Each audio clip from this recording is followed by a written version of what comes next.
Welcome back, everybody, to the Nexon Arena for more SPL on this beautiful Tuesday night. We're having a lot of back and forth matches here between the two teams. You know, the first one, SKT versus MVP, very close, going to that ace match. And once again, here, Jinair versus Afreeca starts off 1-1. Best winning pose ever goes to Bomber. Now, this has been a night filled with upsets, okay? If Jinair players were here earlier watching SKT get forced to an ace match, they don't want that to happen. Now, when you look at like Jinair and SKT and KT, those teams are pretty much always guaranteed playoffs because they play that well. But I mean, I know I'm being almost a bit facetious here in saying these things, but when you think about that, when it comes to who's going to get the seeds and the matches that get skipped when we go to playoffs, every single indicator point matters. So when you're actually starting to lose maps to some of the weaker teams, it's a bit uncomfortable, no doubt. Maru changed his pose here. I actually like this one. It's like sexy Maru. He's grown up from the cute Maru that we had before. Maru's like, I'm taking off my fake Jinair tie.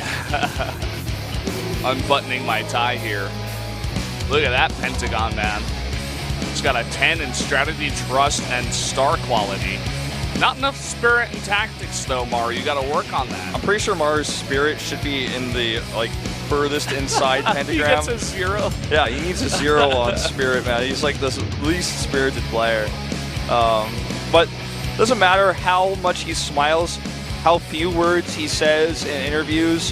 He is a badass. He is a god of Starcraft 2. He is 6-0.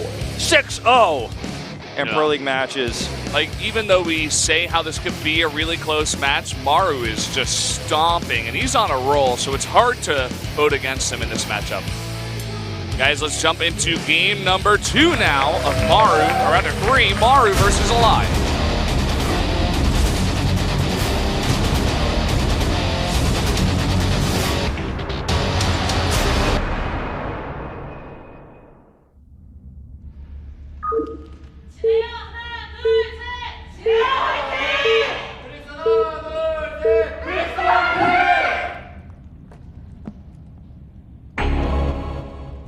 Down here in the bottom left, in the red for the Jinair Green Wings, it is Maru. And over here to the bottom right, in blue for the Afreeca Freaks, it is aLive. Spawning again here at the bottom horizontal spawning location on Frost. Very large map, and with how the meta of TVT is right now, had we been cross map, this could have been a very, very long game. Still maybe. But a lot more potential aggression for backstabs with tank-evacs, big doom drops, kind of like what we were seeing from Bomber in the previous set. Yeah, for sure. And even the set that we have between Ryung and Su, even though it's a different matchup, if you consider that these players might take the 4th base that is above the 3rd base, which is above the natural, of course, then you could have a lot of potential for big drops over there, trying to snipe the 4th, trying to do that damage. Yeah, this matchup is... like, just in general, Terran has the most insanely mobile DPS squad forces. If you have 3 medevacs full of Marines and you go to a base that's undefended, it dies. If there's nothing there, there's just the highest DPS in the game in the Marines is going to destroy that CC. So you really have to be careful. We'll probably see the 4th base made into a planetary for this reason, to make sure that those drops can't decimate the bases. Nice. Those SCVs just kiss, man. Yeah. And it really made Maru's SCV like a little bit shy and went and touched the watchtower for a second. He's like, "Did he look back at me?" Yeah. He didn't look back though. Never look back. We're gonna have very similar builds coming up here from the two players. Very, very standard. Oh, just barely getting that command center down. This SCV is like, "Did you kiss the SCV? She's mine." Get off the CC. Jealous SCVs. Yeah, man. Reaper's going to be coming out here, 1 by 1. Looks like Maru's going to commit to a second one here. Maru's also going for a factory. Based on these positions, looks like he wants to be the aggressor. Lots of scouts here with this watchtower's positioning. Yeah, Maru is one of these players in TVT that definitely likes to tech more than he likes to get that fast expand, even on these giant maps. I remember Runes of Ceres cross positions versus Innovation, and he goes for a Banshee first build. Like, I mean, that's Maru in a nutshell, essentially. He is going to be getting out his factory now and going straight into Starport here. So it looks like a very similar build. The SCB didn't see the factory, but does see the double Reaper opening. He's got his own factory coming up with a second gas. aLive, that is. He's also setting up for the Reapers, which he knows are heading his way. And looks like Maru is also predicting this. We'll go and hit the natural instead, getting there just a second too late to harass that building SCV. And because of the double Reaper, Maru his Starport isn't as fast as it could be, but he is going to go ahead and lift it and put it onto that tech lab. So even committing to this Hellion, so saying, yeah, you have your CC first, but you can't really use it, not yet. Yeah, and we already got Cloak on the way here, and a Banshee started for Maru, so... I mean, he's been using Banshees in TVT better than anyone else since, like, 2014, man. Like, this guy is just Banshees all the way in every matchup. I'm surprised that aLive even scans there, but, I mean, he wants to play it safe, but it's like, this guy will go Banshees, like, 80% of the time in this matchup. Cyclone on the way for safety here for aLive, a smart choice. aLive known to make that safety Cyclone in this matchup. Even though he's often the aggressor with Banshees, it's even his icon in Star League, the Cloak logo. But with the Cyclone comes out, this aggression will stop. The fact that this orbital is damaged to half health isn't that significant in the grand scheme of things. It's more about the fact that he couldn't mine from. But here comes that Cyclone, locks onto the Reaper. We'll grab that first kill to get the second like on. Oh, not quite yet, of course. Forcing that away. First Banshee is going directly across the map. Yeah, I love the way that aLive prepares for this. By the way, he's taking every single precaution. A Viking, 3 turrets, a Cyclone. Like, he knows how good Maru is. Even when it looks like there's a lot of defense, Maru will find like 5 or 6 kills here and there. So he's saying, I'm going to have even better defense than the guys that you did this to before. And I just want to make sure 100% that I do not take damage against the Banshees. Banshee cloaks here. Looks like he wants to target down the Cyclone. Instead of doing so, though, when he sees that turret is here, he's just going to find an angle to hit the Marines on the ramp. Cyclone can't do much about this unless a scan is committed to. And he's just basically targeting down SCVs with his other units. One more Hellion shot could kill so many SCVs right now, and he's going to go for it. He's going to get one, gets another one. That's 3 in total. In fact, and the scan is going to come down. But it's low on health, and he kills the Cyclone. Kills the Cyclone. Banshee does go down. But again, this is what I'm talking about. Maru will find damage. He killed like 4 Marines. He killed the depot. Yeah. And the third base is up behind this. Raven's now coming up. Meanwhile, a counter drop by aLive. We didn't get a shot of it until very late. Only 2 SCVs die. A quick pull by Maru. Going to actually drop down 1 scouting SCV and then harass here a little bit more at the natural. Yeah, coming in here, doing a bit of damage, you know. Even just a small group of Marines will be able to do this if you focus them down. 8 SCVs, 9 SCVs in total now. Yeah, it takes a lead in supply here. We'll scout this third base as well. That was more damage than the Banshee got done worker-wise. And puts aLive on a pretty hefty SCV lead. Ooh, look at this. Cloak really laid out of aLive after a Raven. He canceled it, though. Delayed Cloak can work out a lot of the time. I'm surprised he canceled it. I really thought he was going to commit there. Yeah, it's interesting, you know, because maybe he went into the base and he's like, oh, he doesn't have that much defense against Banshees. I could probably make this work, but he's only got a Raven. There's no turrets out on the map here for Maru. So I see what he was thinking, but maybe he saw the Raven and he's just like, I don't want to commit to this. It's kind of risky. He knows he's ahead very slightly, and he just wants to play straight up, and I can admire that. aLive, you're taking a little bit more Banshee harass damage, even with all the turrets he's built and the Raven. Maru finds a way. I mean, if you ever doubted what Valdez said earlier, guys, about Maru's Banshee control and the amount of value he gets, I mean, just watch this game. Yeah. It's incredible to see someone versus all these turrets and even a Raven and Viking that the second Banshee gets 4 kills. Yeah. And a full scout of the base. Does go down eventually as aLive has made the necessary units, that has the necessary precautions to defend against that. Scan going to go down as this drop is preparing here. I love that scan because he knows that after the Banshee is killed, that's the moment when aLive knows he has flexibility to move out and attack, because he knows that it's very unlikely Maru would make even a third Banshee after seeing all those turrets, the Raven, etc. So Maru is just like, all right, is it safe to move out now? Okay, where is he coming? He's going to even try to set up a... Oh, this is so good. he's caught him. Although I think he was just being safe. The PDD is going to come down here. Yep, it's funny. Both players going for PDDs. He's going to target down that dropship. Oh, aLive forgot the Raven. So expensive, and that is going to go down. He can even try to kill that Viking, but he's just going to go straight to the base and try to find some medevacs. Yep. And actually, if he controls well, I think he may be able to get one. Doesn't want to commit. aLive does have his own third CC up, and Maru with the faster stim going to come over here and harass. It's not quite done yet. I thought Maru was going to harass with those two Marines and try to get the army out of position. That would have been so smart. He's just going to wait and group up with the rest of his army. Also something you can do here. Maru is committed heavily to Vikings, so he doesn't even have a single medevac. Oh, it looks like aLive is considering attacking this, but he doesn't have stims, so this is very difficult to do. The Vikings are doing serious work to those medevacs. And I think this is a positive trade for Maru. He can even land on the tanks now. There's going nothing to do with this. This is only 2 Marines. There you go. Nice pickups, though. Really, really smart. And he just drops them down once the Vikings come up. This may have been a slight overcommitment by Maru, but I like the idea here.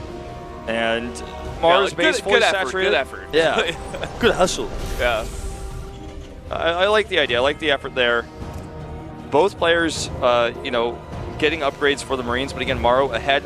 Faster stim, faster combat shields. 1-1 versus the +1 armor just now starting for aLive. Got a nice little drop here. aLive identifying that the Vikings must be somewhere getting repaired as they were very, very low. There's no defense in the main right now. Nope. All of his units are out in the middle of the map, so aLive finds a window here to kill some of these SCVs. Tank will siege up here. He's even going to try to kill this dropped depot. Not going to happen. It's repaired. He's just going to go ahead and pick up and fly to the natural. Yeah, in the meantime, Maru trying to make those tankovacs work. Another drop into the back door of that natural will be cleaned up eventually here by Maru. Nice pickup from aLive. Oh, never mind, doesn't go down. Looks like Maru is setting up to do some tankovac harass here on the third base. This is the mark of a good TVT player in Legacy of the Void, is how well you use your tankovacs. That's once you get past the mid game, that's basically the deciding factor in games. You can harass the Marine army. If you have support of Vikings, you have no fear. No Marines will ever kill those tanks. And if they try to commit, you make them trade poorly. Oh, I killed a fourth of your tank, but I lost 12 Marines for it. You pick up, you boost away. If Vikings came over, you have the superior Viking count, you kill the Vikings. Now, aLive is going to go for a big wraparound drop all the way to the north. This is a very risky drop, you know, because your Marines are out of position for a long time. You need the medevacs back at home. But this scan made denote to Maru that he may want to go for an attack here. Yeah. Don't forget there's a sensor tower here, and aLive has a scouting SCV, so he sees this coming. A big stim here to defend. That sensor tower going to get blown up here, but it looks like Maru cannot commit to the main. Yeah, nice drop down here, though, on the bottom of the cliff. Trying to take out that tank, but good control out of aLive, too. This game is just so back and forth and so close. Notice the positioning of these barracks for aLive as well. Nowhere near the edge of the base, so they're mostly safe. Here comes the first drop from aLive. He's actually splitting them up to two different bases. Knowing Maru is committing so many units across the map, killing more SCVs here, denying more mining. Yeah, finally this risky drop will pay off. The tank is going to come back here and defend this one, and the rest of the units will defend the third base, but that's a lot of lost mining time and a bit of damage. 3 SCVs do go down. This tank's finally going to kill that scouting SCV, which gave that advance warning to aLive. This will just be cleaned up and killed. aLive looking elsewhere as he controls this drop, which is about 4 more SCVs. aLive, 8 workers up right now. The banks for these two players in mineral is almost identical. Again, Maru with the better upgrades, but we're not going to have that game-ending fight anytime soon. Yeah, that is for sure. Big map like Frost, and just such a back-and-forth game, too, where I feel like these players are very even in skill. You can see it in the game. Here we go. Maru trying to drop down here. aLive drops first, but Maru does drop out of the range of the tanks. Vision control is so important here. He's not even going to be able to control this watchtower. Vision there for aLive was his briefly, but now that he can't hold the watchtower, the Vikings are going to win out. And Maru will be able to push forward because there's no Vikings in this army for aLive, and that's a big promise. Siege up is late as well. This is a great trade for Maru. All of those tanks in the back for aLive were not participating in the majority of that fight. And the Vikings you were talking about pushing the medevacs back, getting him that vision, and now he controls the watchtower. That is a huge point of contention on a map like this with the watchtower right in the middle in TVT. Yeah, with how this matchup works, you control something like this, you have vision to say, okay, no Vikings over here, I'm going to poke your medevacs. Your Marines run forward, you run into the line of sight blocker. As I've said many times before, you never want to do that. The Marines over here for aLive could get some harassment done, but he may lose his entire army on the other side of the map at the same time. Yeah, there we go. Bunch of tanks do go down, but the drop coming into the third base. No defense there. Maru may have to turn around. He's trying to decide whether he goes for the attack or not. It looks like he's going to just push back here. Oh, some indecision with these Marines, costing aLive big. His army is much smaller, but yeah, he's doing a lot of damage here with these Marines. Still not fully dealt with yet. Sensor Tower does scout this. Let's see how quickly aLive does respond. Boost coming in here. Maru's going to get those tanks dropped in the perfect position right next to the production here. aLive does drop in the low ground, though, to pick off a couple of those tanks. Yeah, some of these tanks are so low, but I don't think this is a position that aLive can actually defend. His production facilities are capped, so every Marine that spawns is being killed. His drop, his harassment on the other side of the map was cleaned up. And he's just losing all of his Marine production. He can't afford to lose this. Look at that one Viking that's stopping the Medivacs from coming in, just zoning for just that nice amount of time. Here we go, the SCVs coming in. 13 of them are going to go down, and Maru may have just gone for that game-winning move. I think he absolutely has. I think this one is over. No more Marine production here for aLive. He also has not a lot of economy to rebuild this. And no defense. Everything from Maru. He's got a perfect economy on 3 bases, just going just fine. He's able to stim in here, and that is so many SCVs once again going down. 88 supply to 34 in army. That is going to be it here for game number 3. aLive, try as he might, will never be able to recover from this. And that's going to be the end of this CC and the end of this game. Scan goes down on the 4th, so he knows he's got a 4th. Maru may just choose to end the game here regardless. Looks like he's going to drop at the same time. Just make sure he can secure the win here. Yep, scans, sees that this is a solid engagement point, forcing that lift up on the Marines. Not taking the best engaged versus his tanks, but he just has so many Marines, he doesn't care. He has the better upgrades as well. 3-3 nearly completed, and to kill the last of these tanks, that 4th base is dead as well. You guys can see it on the minimap. There it is. It's toast. He can't do anything. He's going to fight with those SCVs versus soon-to-be 3-3 Marines. He doesn't want to leave the game, but this is absolutely over. Yeah, just trying to deal with it in his head, trying to think over what exactly did go wrong. GG, Maru will take game number 3 against aLive, getting them to a 2-1 lead here in this matchup. Putting Jin-Air on match point before we go into SOS's next game.